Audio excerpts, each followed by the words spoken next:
मेळघाट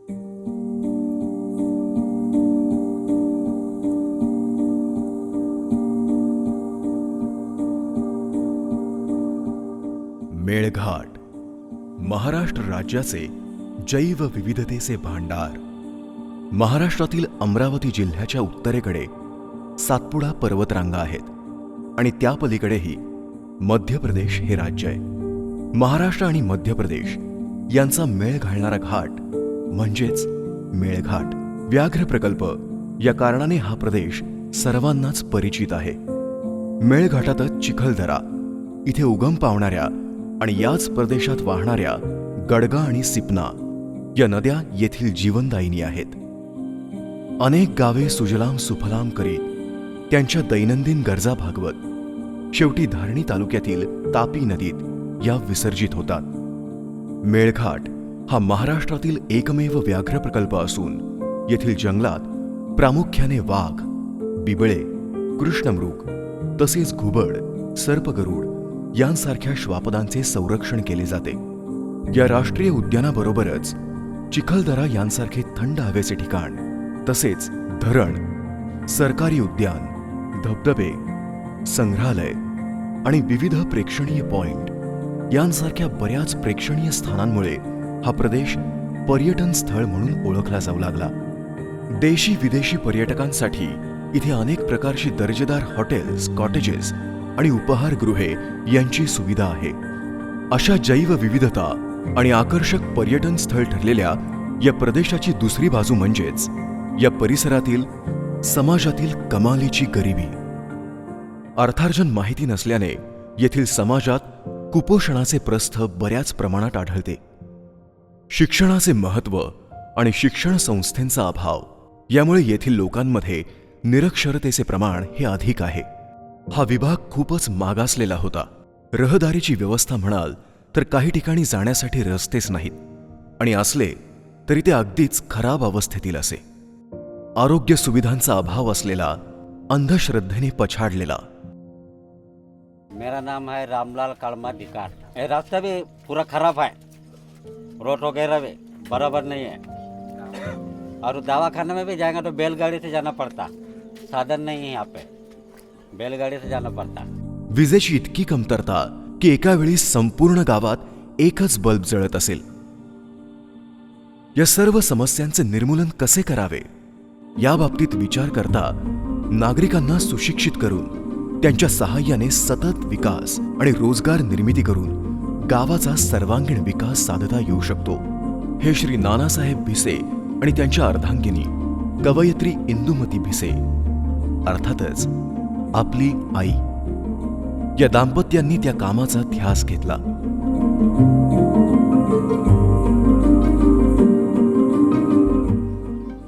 नानांचा जन्म दिनांक 13 जानेवारी 1927 या दिवशी वडगाव तालुका, जिल्हा यवतमाळ इथे सौ सखुबाई आणि श्री चंद्रभानजी यांच्या पोटी झाला. लहानपणीच मातृ आणि पितृत्व हरपल्यानंतर त्यांच्या बंधू भगिनी आणि आत्या यांच्या मार्गदर्शनाखाली त्यांचं 6वी पर्यंतचं शिक्षण झालं. पुढे वयाच्या 13व्या वर्षी त्यांना माननीय लालसिंगजी पटेल यांच्या प्रयत्नाने सेवाग्राम आश्रमात महात्मा गांधींच्या सहवासात राहण्याची संधी मिळाली. याच सेवाग्राम आश्रमात सन 1947 ते 1953 या कालावधीतच खादी ग्रामोद्योग, बुनाई तसेच चरख्यावर सूतकताई यांचे नई तालीमचे शिक्षण घेतले.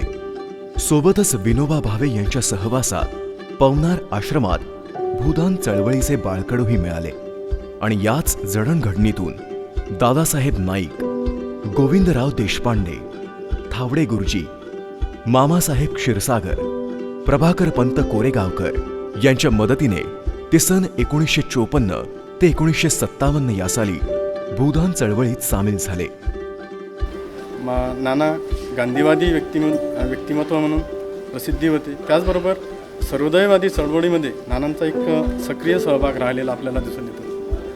जो सर्वोदयवादी जे विनोबा भावेंनी जी चळवळ सुरू केली, भूदान चळवळ, या भूदान चळवळीमध्ये नानांचा एक चांगला सहभाग राहिला आणि त्यानंतर नानांनी मेळघाटमध्ये येऊन जे शैक्षणिक कार्य केलं ते एक अलौकिक असं कार्य आहे. माधान येथेच वर्धा जिल्ह्यातील येळी केळी येथील स्वातंत्र्य संग्राम सैनिक कैलासवासी सीतारामजी वैरागडे यांच्या कन्या म्हणजेच आई या सुद्धा माधान आश्रमात ज्ञानदानाचे कार्य करीत होत्या. दिनांक 18 फेब्रुवारी 1958 या मंगल दिनी प्रबोधनचे संस्थापक असणारे स्वर्गीय मामा क्षीरसागर आणि महात्मा गांधीजींच्या शिष्या ताराबेन मशरूबाला यांच्या प्रयत्नांनी वैदिक विधीनुसार नाना आणि आई विवाह बंधनात बांधले गेले. ताराबाईंनी लग्नाचा योगच जोडून आणला आमचा. माझी यांची ओळख नव्हतेच, म्हणजे पाहिलंही नव्हतं, यांच्याची ओळखही नव्हते त्याचे काही. पण जे भूदानामध्ये काम करत होते, मामा क्षीरसागर दर्यापूरचे मामा क्षीरसागर संस्थापक आहे प्रबोधन विद्यालयाचे. तर ते आणि ताराबेन मशरूवाला ते संस्थापक, तेही भूदानामध्ये काम करत होते. भूदाना चळवळीचे प्रणेते होते, त्यांच्याबरोबर काम करत होते. मग त्याच्यामुळे मग ताराबेन आणि यांनी मग तिथे योग जुळवून आणला. आणि त्याच महिन्यामध्ये 18 फेब्रुवारी 1959 आश्रम पद्धतीने आमचं लग्न झालं. मग यांच्यात सगळी जबाबदारी आश्रमची सोपवली. मग आश्रममध्ये मग आम्ही इथे सगळेजण मग काम करायला लागलो. आणि 1959 हे दाम्पत्य आपल्या सुखसुविधांचा त्याग करून मेळघाट परिसरात वास्तव्यास आले. ते फक्त एकाच उद्देशाने की मेळघाटातील आदिवासी रहिवाशांचे जीवन चांगले कसे होईल, तिथल्या जनतेचा विकास कसा होईल याकडे नानांचा कटाक्ष होता. गोंडवाडीचे त्यांचे घर म्हणजे गुराढोरांचा गोठाच, जागोजागी खड्डे आणि याच ठिकाणी त्यांचे प्रारंभिक वास्तव्य होते. त्याला खूपच मागासलेला भाग होता तो, भयंकर. राहायला म्हणजे अगदी तट्ट्याचे घरं झोपड्यामध्ये राहत होतो आम्ही. गावात विहीरसुद्धा नाही, नदीचं पाणी आणून हे करावं लागेल, शिपना नदीचं पाणी आणून सगळे वापर करावं लागत तसे. थंडी कडाक्याची थंडी, रस्तेसुद्धा चांगले नव्हते त्यावेळेला, त्याच्यामध्ये काम केलं. या गावची परिस्थिती पाहता या गावाला नेहमी पूर येई, परंतु एकदा गावात महापूर आला असता नानांनी स्वतः खूप जणांचे प्राण वाचवले. त्याची साक्ष आजही तेथील लोक देतात. कि गड़गा नदी में बहुत बड़ा पूर आया. पूर आने से पूरा उधर का जो गांव डूब गए.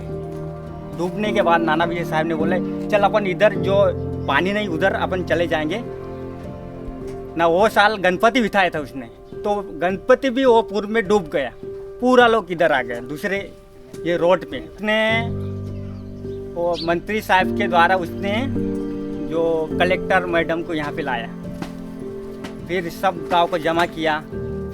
फिर चर्चा हुआ कि अपन का यहाँ पे जो यहाँ पे पूर आते हैं तो अपन दूसरा जगह शिफ्ट हो जाएंगे.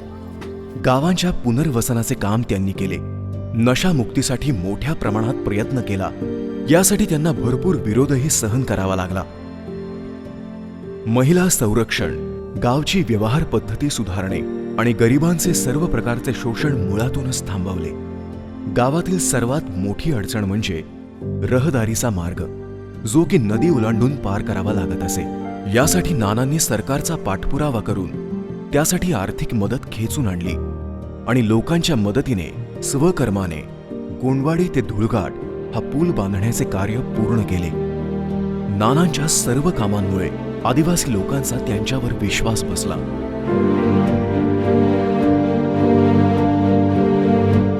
त्यानंतर बाटू पटेल, शिवपूजन गुरुजी, रामदेव प्रसाद शिवप्रसाद पाल, भगवती प्रसाद गुप्ता यांच्या सहभागाने एक समूह तयार झाला, जो की आदिवासी समाजाला विशेषतः कोरकू लोकांच्या अडचणी दूर करण्याचे कार्य करी.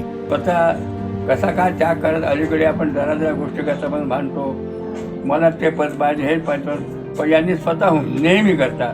भगवती सेठ ते श्रेष्ठ असल्यामुळे त्यांचा मान सन्मान राखावा म्हणून ते सरपंच व्हायचे आणि सरपंच व्हायचं. पंचायत समितीमध्ये सुद्धा आम्ही त्यांना आणलं. ते पंचायत समितीत निवडून आले त्यावेळेला. चांगलं काम केलं त्यांनी आणि त्यावेळेपासून सामाजिक कार्यकर्त्यामध्ये भयंकर त्यांची मोठी गणना झाली. यांच्याशिवाय जे काही आमचं मेळघाटचं डेव्हलपमेंट आहे, विकास आहे, कॉलेज आहे, काय आमच्या संस्थेचे उपाध्यक्ष. संस्था ज्यावेळेपासून आम्ही रजिस्टर केली त्यावेळेपासून ते संस्थेचे अगदी घनिष्ठ यांचे आमचे संबंध. आता या परिस्थितीमुळे ते जरा बाजूला झाले ते नाही, पण अगदी घनिष्ठ इथल्या याच्यावरही संबंध राहिले. महाराष्ट्र गव्हर्नमेंटने यांचा हा सत्कार केलेला आहे. त्यावेळेला सत्कार करून ते पदक त्यांना मिळवलेलं आहे. त्यांनी इतके थोर समाजसेवक यांच्या शिवाय माझं काम कोणतंच पूर्ण होणार नाही, झालं नाही समजा. म्हणून त्यांची अजूनही आम्ही यांच्या असतेपणी अशा अवस्थेत कधी कधी अधूनमधून नेहमी भेट घेतो. परंतु ही समस्या ही एका गावची नसून त्या भागातील सर्व गावांची आहे आणि या समस्या सोडवण्यासाठी सन 1972ला धारणी येथे येऊन दयाराम पटेल यांच्या सहाय्याने त्यांनी दयाराम पटेल स्मारक ट्रस्ट ही संस्था स्थापन केली. या कार्यासाठी किसनदासजी पटेल यांनी 30,000 रुपये देणगी देऊन भरघोस मदतही केली. आमच्या दयाराम पटेल स्मारक ट्रस्टचे संस्थापक आदरणीय नानासाहेब भिसे यांनी मेळघाटसारख्या आदिवासी भागामध्ये ज्या काही शिक्षण संस्था काढल्या, त्यापैकी आमची धन्वंतरी कन्या शाळा आहे, कॉलेजेस आहे, काही आश्रमशाळा आहे. तर एक आदिवासी विद्यार्थ्यांकरता एक शिक्षणाची पर्वणीच त्यांनी उपलब्ध करून दिली आहे. जे मुलं अनेक वर्षापासून शिक्षणापासून वंचित राहत होते, त्या मुलांना एक शिक्षणाच्या चाकुरीमध्ये आणण्याचा त्यांनी प्रयत्न केलेला आहे. आज आमच्या संस्थेमध्ये जवळपास 2,000च्या वरती विद्यार्थी खेड्यापाड्यातून अपडाऊन करतात आणि ते आज या दयाराम पटेल स्मारक ट्रस्टच्या अंतर्गत येणाऱ्या ज्या वेगवेगळ्या शाळा कॉलेजेस आहेत त्यांचा लाभसुद्धा ते आज घेत आहे. आमच्या कन्या शाळेमध्ये 500च्या वरती विद्यार्थीसंख्या असते. या मेळघाट क्षेत्रामध्ये मुलींची एकमेव कन्या शाळा आहे की जे अनेक मुली शिक्षणापासून वंचित राहत होते, पालक घरी कामाला पाठवत होते, पण ते मुलं आज या कन्या शाळेमुळे बरेचसे खेड्यापाड्यातून पूर्ण धारणी तालुक्यातून आमच्या शाळेमध्ये मुली येतात. पूर्ण त्यामुळे अनेक सुविधा नानासाहेबांनी उपलब्ध करून दिली. ही एक शिक्षणाची एक पर्वणीच त्यांनी उपलब्ध करून दिली असं मला म्हणता येईल. सन 1980 ते 1990 या कालावधीत त्यांनी जिल्हा कोऑपरेट बँकेचे चेअरमन पदही भूषवले. शेती हा जीवन जगण्यासाठीचा प्राथमिक व्यवसाय आहे हे जाणूनच सरकारी शेतीविषयी पतपुरवठा, धोरण आणि योजना, शेतीच्या उत्तम पद्धती आणि विविध उत्पादन यांचा अभ्यास आणि तेथील जनतेत त्यांचा प्रसार केला. हे सर्व करत असतानाच त्यांना या आदिवासी मुलांमध्ये शिक्षणाची उणीव प्रकर्षाने जाणवत असे आणि त्या दृष्टीने जितके म्हणून कार्य करता येईल तितके ते प्रामाणिकपणे करत होते. त्यांच्या याच प्रामाणिक मेहनतीमुळे तत्कालीन मुख्यमंत्री माननीय वसंतराव नाईक यांना त्यांच्या कार्यपद्धतीवरती विश्वास बसला आणि यातूनच 1974 साली वसंतराव नाईक महाविद्यालयाची स्थापना झाली. नानाचा उद्देश योग्यच होता की इथले जे विद्यार्थी आहे, प्रामुख्याने आदिवासी जे विद्यार्थी आहेत, या आदिवासी विद्यार्थ्यांना शिक्षण मिळालं पाहिजे आणि या उद्देशाने त्यांनी हे महाविद्यालय उभं केलं. हे महाविद्यालय उभं करताना त्याने अनेक अडचणी आल्या, खूप अडचणी आल्या. मी सुद्धा त्याला साक्षीदार आहे. अनेक कोर्ट केसेस चालल्या, अनेक राजकीय सामाजिक विरोधसुद्धा झाला आहे त्यांना. परंतु त्यातूनही एक नानांचं वैशिष्ट्य आहे की ते ठाम होतं. त्यांनी जे काही ठरवलं होतं त्याला पूर्णत्वाकडे नेण्यासाठी ते अगदी ठाम होते आणि त्यातून ते पूर्ण त्यांनी हे महाविद्यालय आज उभं केलेलं आहे एवढ्या मोठ्या स्तरावर. आणि त्यानंतर त्यांची ही ज्ञानगंगा वाहतच राहिली. त्यानंतर नानांनी धारणी येथे 1978 साली ज्ञान मंदिर प्रायमरी स्कूलची स्थापना केली. स्वातंत्र्य संग्राम सैनिक सीतारामजी वैरागडे याची सासूरवाडी आहेत आणि ते आमचं घर असल्या कारणाने नाना बालपणापासून, अगदी माझ्या बालपणापासून येळाकेळीला यायचे. आणि त्यानंतर जेव्हा माझं एज्युकेशन झालं 1999ला आणि मला नोकरी तर जवळजवळ 12 वर्षानंतर इथे आलो, पण तेव्हाच मला नानांनी शब्द दिला होता की गणेश, तुला जरी इथे नोकरी लागली नाही तरी तुला मात्र मी धारणीसाठी, तुझ्यासाठी अगदी जागा ठेवलेली आहेत. धारणी येथे 1985 साली ज्ञान मंदिर गर्ल्स स्कूलची स्थापना केली.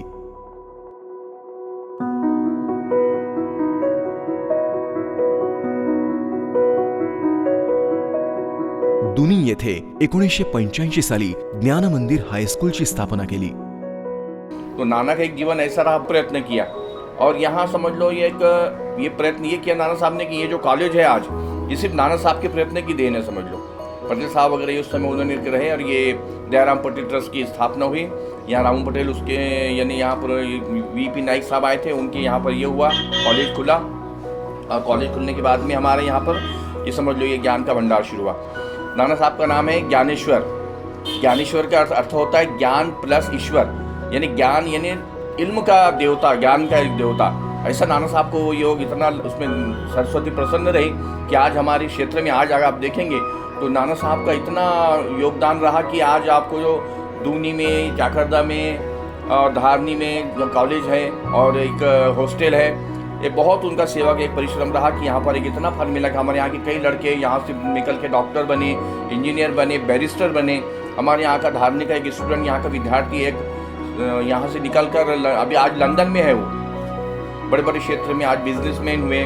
वे कॉलेज की देने सिर्फ नाना साहब के परिश्रम की वजह से ये सब इतना हुआ, और आज जितना कॉलेज का ये स्वरूप दिख रहा है वो सब नाना साहब की वजह से है। धारणी आणि दुनी येथे 1987-88 साली मुली आणि मुलांसाठी ज्ञानमंदिर वसतिगृहाची स्थापना केली। 1989 साली चाकरदा येथे त्यांनी आश्रमशाळाही सुरू केली।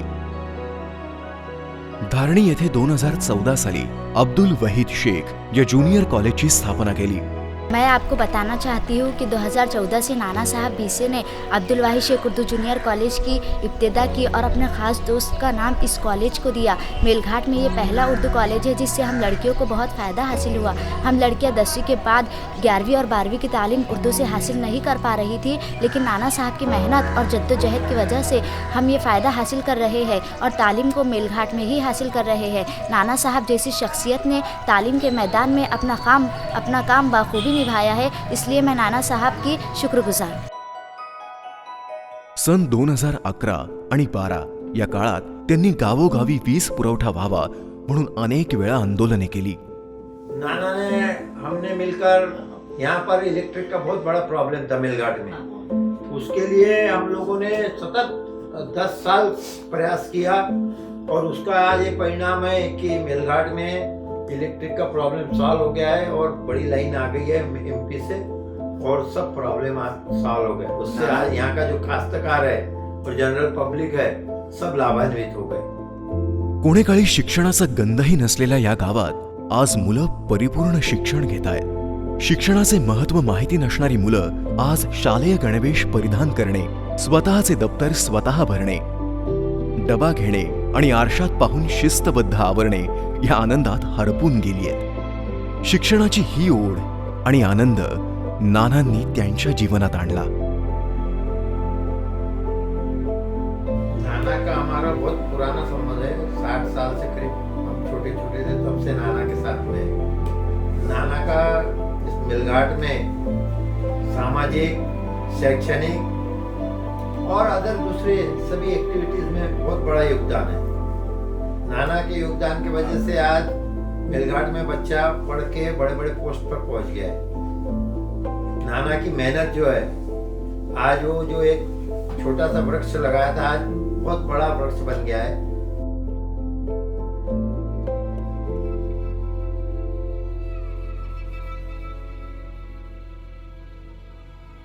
नाना म्हणजे परिश्रम, संयम, समाजसेवा, शिस्त याचं एक मूर्तिमंत उदाहरण। मी या महाविद्यालयामध्ये 1999ला रुजू झालो, तेव्हापासून नानांना मी पाहत आहे आणि सुरुवातीपासूनच त्यांची एक जी जीवनशैली होती ती प्रत्येक व्यक्तीला आकर्षित करेल अशी होती। कारण त्यांचं जे दैनंदिन रुटीन आहे, त्यांनी केलेल्या कार्याचा पूर्ण ग्रामीण भागामधला जो काही वसा आहे तो जर एखाद्या व्यक्तीने आपल्या जीवनामध्ये त्यापैकी एक 10-20% जरी घेण्याचा प्रयत्न जर एखाद्या व्यक्तीने केला तर त्याचं जीवन निश्चितच सफल होईल। धारनी जाने के बाद में हमारे संबंध इतने घनिष्ठ हो गए कि एक जैसे परिवार के सदस्य के रूप में नाना को हमने अपने परिवार में समझा। और कभी भी ऐसा कुछ होता था, कोई बात ऐसी घटती थी, कभी दुख होता था, कभी सुख होता था, तो नाना हमेशा हमारे परिवार के साथ में जुड़े थे। यहाँ तक कि अब हम लोगों के यहाँ 2-3 शादी यूपी में हुई और नाना यहाँ से यूपी तक गए हमारे यहाँ से। नाना जी से तो जैसे हम लोगों का बिल्कुल घरगुती था। जब गुडवाड़ी में थे तो नाना जी रोज बाबूजी से मिलने के लिए आते थे और इतना घनिष्ठ था कि कोई भी चर्चा हो या कोई भी बातचीत हो, कोई सलाह मशविरा करना है तो नाना जी के बगैर बाबूजी का सलाह मशविरा नहीं हो पाता। और हम लोग तो जब बहुत छोटे थे तब से नाना जी करते आ रहे और हर शादी ब्याह से लेके हर सुख दुख के कार्यक्रम में नाना जी बिल्कुल अनिवार्य थे, यानी घर के एक सदस्य के रूप में। और कि बाबूजी हमारे इमरजेंसी में बंद हुए थे नागपुर। तो उस समय भी नाना जी यहाँ से 2 बार मिलने गए वो नागपुर में। आदरणीय नाना को वडोदरा से तारा का बहुत बहुत अभिनंदन। नाना के लिए मेरे मन में बहुत ही आदर और प्रेम है। वे एक ऐसे सच्चे व सरल व्यक्ति हैं कि उनके साथ अपनापन सहज ही हो जाता है। मैंने हमेशा उन्हें उत्साह नहीं पाया है। वे स्वतंत्रता आंदोलन व स्वतंत्र देश के सपनों और आज के बीच की कड़ी है। उनका वह उत्साह, वह प्रेम, वह सरलता अभी भी वैसा ही है। क्या है इसका स्रोत? उनके रचनात्मक कार्यों में आई समस्याओं व समाधानों के अनुभव हमारे लिए अमूल्य है। नाना की सहयोगिनी आई के योगदान का भी उल्लेख इस आनंद के अवसर पर उतना ही महत्वपूर्ण है। मेरी ओर से दोनों को व अन्य सहयोगियों को सादर एवं सप्रेम नमस्कार। मी प्राध्यापक आनंद माकुळ, सेवानिवृत्त प्राध्यापक वसंतराव नाईक महाविद्यालय। 17 वर्षाआधी मी रिटायर झालो आणि ही माझी नात आहे, मोठ्या मुलीची मुलगी माझ्यासोबत, आणि माझे वही ज्यांनी मेळघाटचं एक शिक्षण महर्षी म्हणून त्यांना एक पद मिळालेलं आहे असे नानासाहेब, माननीय नानासाहेब भिसे हे माझे व्याही आहेत, आणि इंदुताई ह्या वीण आहे माझ्या, आणि त्यांच्याच प्रयत्नामुळं 200-250 लोकांचा संसार चालू आहे। जर हे महाविद्यालय किंवा संस्था नसत्या तर आज जे चित्र दिसते तुम्हाला या लोकांचं, याची पार्श्वभूमी तर काहीच नव्हती मेळघाटमध्ये, तर सर्वात मोठा आशीर्वाद नानांचा आहे त्याच्यामध्ये, सगळ्यात मोठे प्रयत्न, आणि ते कधी भीत नाही। आई आणि नानांचंच इंटरकास्ट मॅरेज आहे, म्हणजे सुरुवात अगदी तेव्हापासून झालेली आहे। त्यामुळे आम्हाला असं कास्ट आणि इंटरकास्ट असं काहीच जातीयता असं कधी वाटलंच नाही की आपल्या समाजात ते। आणि माझ्या लग्नाला सुद्धा त्यांनी परमिशन दिली, आणि जातीयता म्हणजे नव्हतीच या घरामध्ये, त्याच्यामुळे या लग्नाला असं विरोध कोणाचाच नव्हता। जसं मासा कसा प्रवाहाच्या विरुद्ध पोहतो त्याप्रमाणे समाज पूर्ण एकीकडे आणि नाना एकटे एकीकडे, म्हणजे सगळ्या समाजाचा विरोध पत्करून त्यांनी इथे काम केलं, त्याच्याबद्दल आम्हाला त्यांचा एक खूप अभिमान वाटतो। जसं आमच्या शिक्षणासाठी नाना इथे धारणीला आले, पण हा शिक्षणाचा प्रश्न फक्त आमचाच नव्हता, कारण ज्या ठिकाणी ज्या समाजात आम्ही राहतो त्या समाजात आमच्यासारखे असंख्य मुलं होती, मग ती सगळीच धारणीला येऊ शकणार नाही। मग अशा मुलांसाठी आपणही काय केलं पाहिजे, आणि अशा मुलांचं शिक्षण आपण सुरू केलेलं पाहिजे, या हेतूने नानांनी या शाळा आणि कॉलेजेस सुरू केल्या।